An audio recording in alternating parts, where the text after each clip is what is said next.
In the beginning, God created the universe and a planet called Earth. Humans were formed in God's image to continue God's work. But soon, humans decided we want to live our way, not God's. Selfishness and violence filled the world, so God started over with just one family. And God made a covenant with a man named Abraham. The land around you is now yours. Your family will be my blessing to the entire world. In just a few generations, they grew into a large nation named Israel. The Egyptians became fearful and forced the Israelites to be their slaves. Through a humble leader named Moses, God led the Israelites in a great exodus back toward their promised land. Along the journey, God gave laws and commands to help the Israelites follow God's ways. Finally, after 40 years of struggle and complaining in the desert, the Israelites arrived back home in the promised land. In victory, the people worshiped God, but soon after, they turned from God and lived their own rebellious ways. This became a pattern from generation to generation. Israel's greatest judge was Samuel. He followed God's ways and spoke for God as a prophet.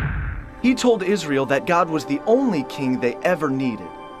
But they desired to be like the corrupt nations surrounding them and insisted, "We want a human king who we can see to rule over us just like the other nations." So Samuel found a man named Saul to be Israel's first king. His reign began well, but before long, Saul stopped following God's ways and made many bad decisions. So Samuel told Saul, "Because you have turned your back on God, God has rejected you as a king." Samuel's search for the next king led to a courageous young shepherd boy named David. When David grew up to be king, God blessed him and the Israelites greatly. But David was not perfect. He had an affair with a married woman and committed a murder to cover it up.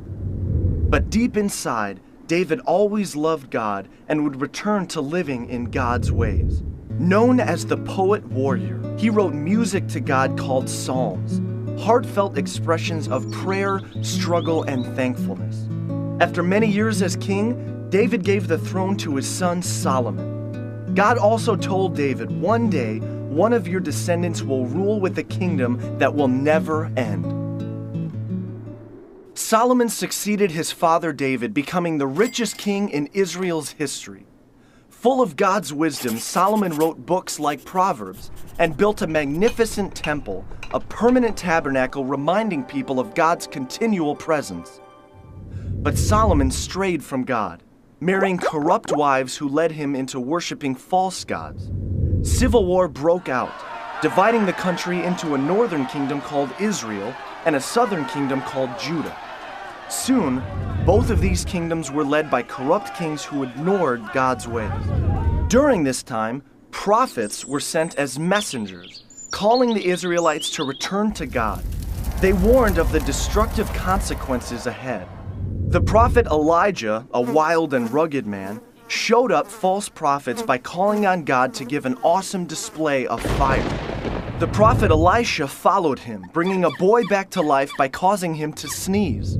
These prophets challenged the Israelites and their kings to return to God's better ways. But the Israelites would not listen. Distracted in their own rebellion, other nations swept in and conquered both of the kingdoms of Israel and Judah. God's people were forced out of the promised land, and many were taken away to be slaves once again.